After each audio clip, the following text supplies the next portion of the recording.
right before a session, there's things that I do that I know are going to make this such a smoother experience, and I've really thought it ahead, and it puts me at that pro level. So I'm calm, they're calm, they know I know what I'm doing.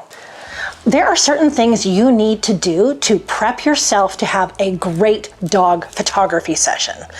And as a photographer for the last 9 years, I have come across a lot of things that I think are going to help you have a smoother dog photography session, okay?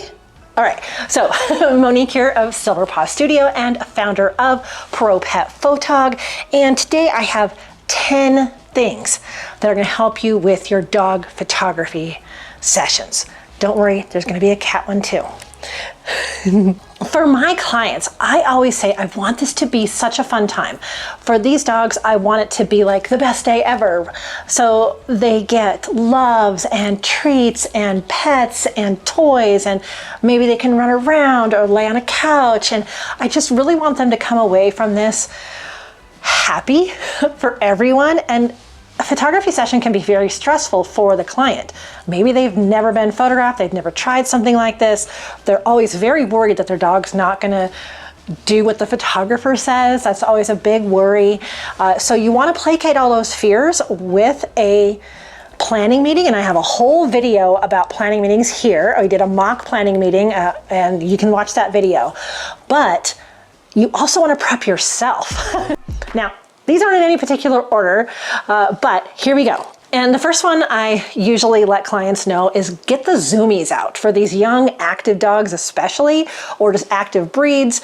If they have a chance to take even a half-hour walk or play ball in the backyard, something like that, before the session, it gets that initial zoomies out. So you want to have just like the edge off of it. There's a lot of dogs that they could play for hours outside and still be like really bouncy, but sometimes that really helps. And if you think about that, that helps for us too. Whenever I go on a walk, there's chemical reactions that just go, okay, we're taking the edge off of our stress hormone here. So dogs don't often know what's about to happen, and helping them with this ahead of time. So just let your clients know, or if you're going to a location, say, listen, what we'll do is just walk around. We'll walk a half a mile to the location first. We'll park further away, and then your dog can get this walk in. And I've actually talked to dog trainers who've done this, who have a yard that they train in, but there's a half mile to a mile walk before they get there, and the dogs are so much more focused when they get there. Another thing I prep clients for is to, as long as they're medically able, and I always preface that, is to withhold their meal that's right before the session. So if it's a morning session, withhold maybe half their meal.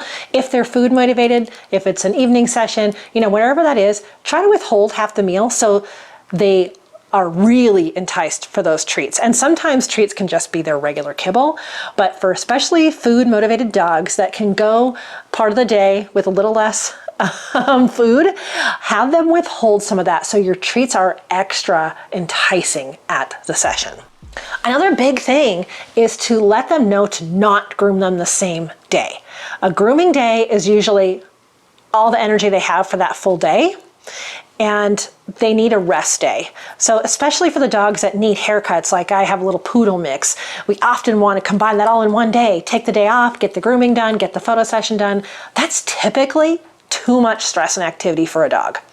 For a lot of dogs I know, because the grooming has its own activity level, and then, you know, to bring them to the studio right after that, it doesn't always work out great.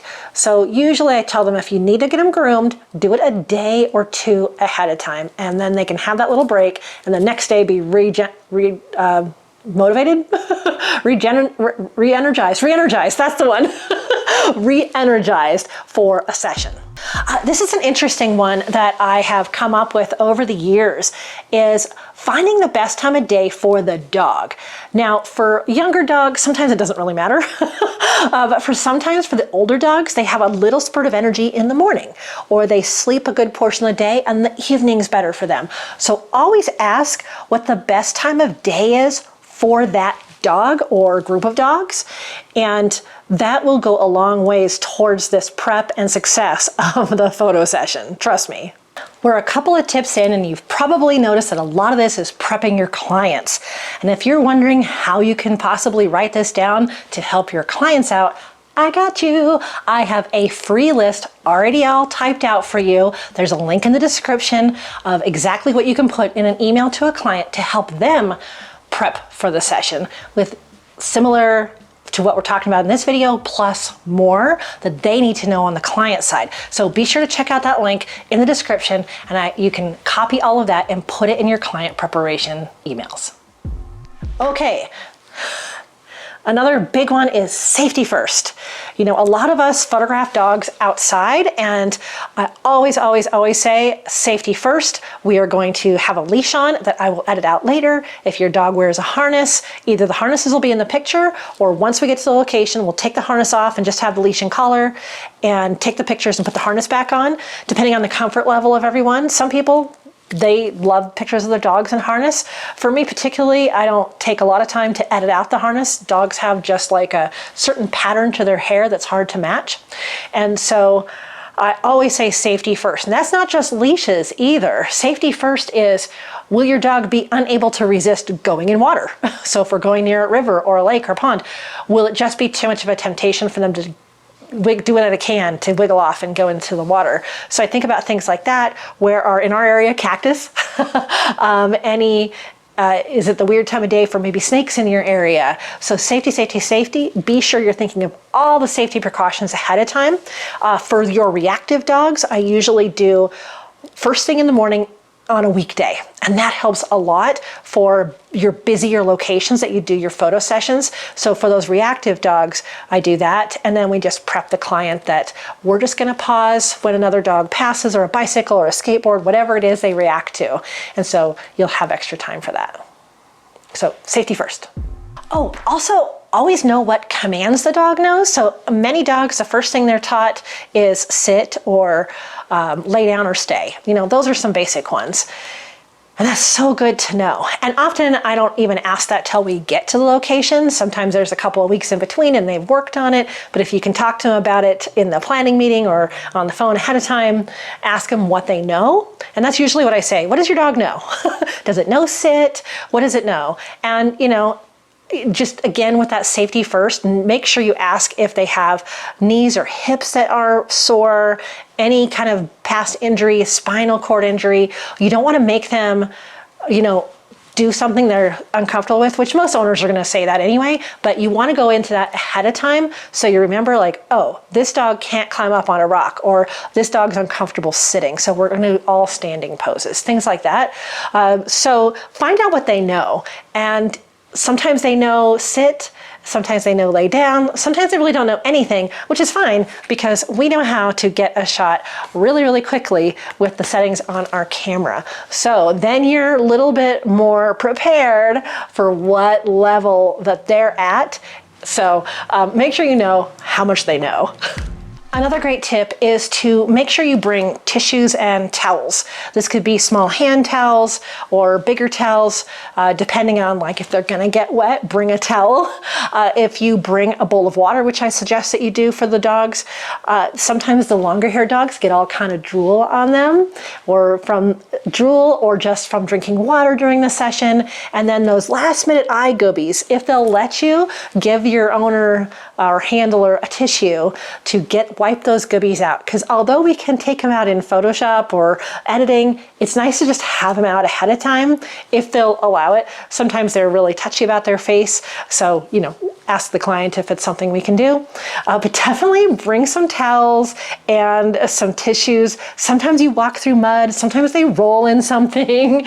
Even in the studio, again, they get water on them, or you know, they flop their ears around and stuff like that. So make sure you have something like that at the session. I have a couple more. If you're loving this list, be sure to boop that like button. I'd really appreciate it. Thanks. Another thing is to prep your client for what to expect at the session. First of all, I tell them it'll be about an hour. unless we walk a long ways or we have to take a lot of breaks. I try to do about an hour. I usually have no more than 2 hours because modeling is hard work. It's really a lot of brain work too for dogs. So you want to kind of keep it in line and let your client know what to expect for time, but also let them know what to expect out of them at the session. Are they bringing treats? Are they bringing any kind of toys? How far can they walk? You know, even if their dog is young and energetic, maybe they have some knee injuries or anything like that, and you just want to know what to expect from the client, but also what you want them to do, because often my client is right there with their dog when we're outside, and so they have the leash, and I say, here's another thing, it's best to have the leash straight up but not pulling on the dog, and I can edit that out easily. Whenever the leash drapes in front of their chest or across their body, that's a lot harder to edit out. And so I tell them exactly where to stand on either side, how to hold the leash, if they need to step back just a little bit, those kinds of things. And I also prep them for me personally, I don't get out treats right away, and I tell them that, and I say, you know, I know you've brought treats, but we're gonna wait. I wanna see how they do without that, because sometimes they get that treat face and they know exactly what I'm talking about. And kind of once you bring the treats out, I like that to be about halfway through the session when they're getting a little tired, but you're like, surprise, here's the treats. So always make sure your client is prepared on what their role is at this. The other cool thing from my studio is I have an assistant, Frank, who's awesome. And so, you know, they don't have to bring a helper, but I encourage them if they want to bring someone, they can. And then I also have my wagon.